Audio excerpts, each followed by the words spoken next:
દર્શક મિત્રો, મહામંથન મંતવ્ય ન્યૂઝમાં આપનું સ્વાગત છે। ભરૂચમાં ડબલ મર્ડરની ઘટના સામે આવ્યા બાદ ખળબળાહટ મચી ગયો છે, જેમાં સસરાએ પુત્રવધુ અને વેવણની હત્યા કરી નાખી છે।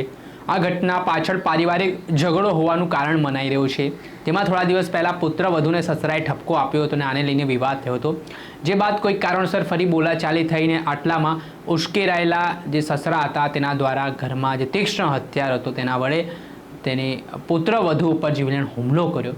આ ઘટનામાં જે આફિયા નામની યુવતી હતી તેને ગંભીર ઇજાઓ ગળાના ભાગે પહોંચી અને ઘટના સ્થળે જ તેનું કમકમાટી ભર્યું મૃત્યુ નીપજી ગયું। આટલેથી ન અટકતા સસરા દ્વારા જે મૃતક યુવતી છે તેની માતા એટલે કે વેવણના ત્યાં પહોંચે છે અને ત્યારબાદ તેમના પર પણ જીવલેણ હુમલો કરવામાં આવે છે। આ ઘટનામાં તે મહિલાનું પણ મૃત્યુ નીપજ્યું, એટલે ડબલ મર્ડરની ઘટના સામે આવીને ત્યારબાદ જે આરોપી સસરા છે તે પોતે જીવન ટૂંકાવવાનો પ્રયાસ કરે છે।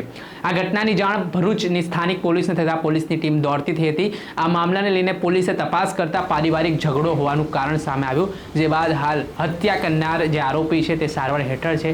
આ મામલાને લઈને પોલીસે ડબલ મર્ડર हत्या अंगेनो गुनो पण दाखल कर्यो छे। त्यारे शुं कही रह्या छे मामले भरूचना डीवायएसपी तेमने सांभळो।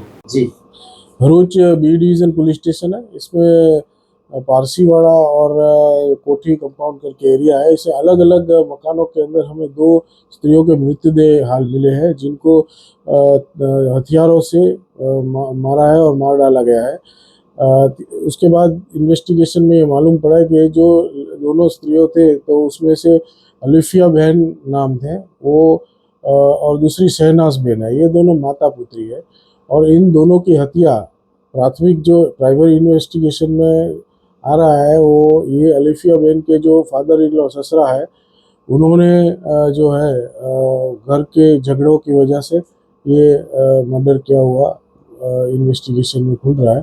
बाकी का इन्वेस्टिगेशन अभी चालू है। सर, ये अलिफिया के ससुर ने भी बहन की खुदकुशी की कोशिश की है, वजह क्या है? इन्वेस्टिगेशन चल रहा है। उन्होंने भी अपने ऊपर अटैक किया था और उनको भी सिविल हॉस्पिटल में ले जाया गया है, लेकिन इस बाबत में इन्वेस्टिगेशन अभी और चल रहा है। जी, आपे सांभळ्या हता डीवायएसपी ने તેમણે સમગ્ર ઘટનાને લઈને માહિતી આપી છે।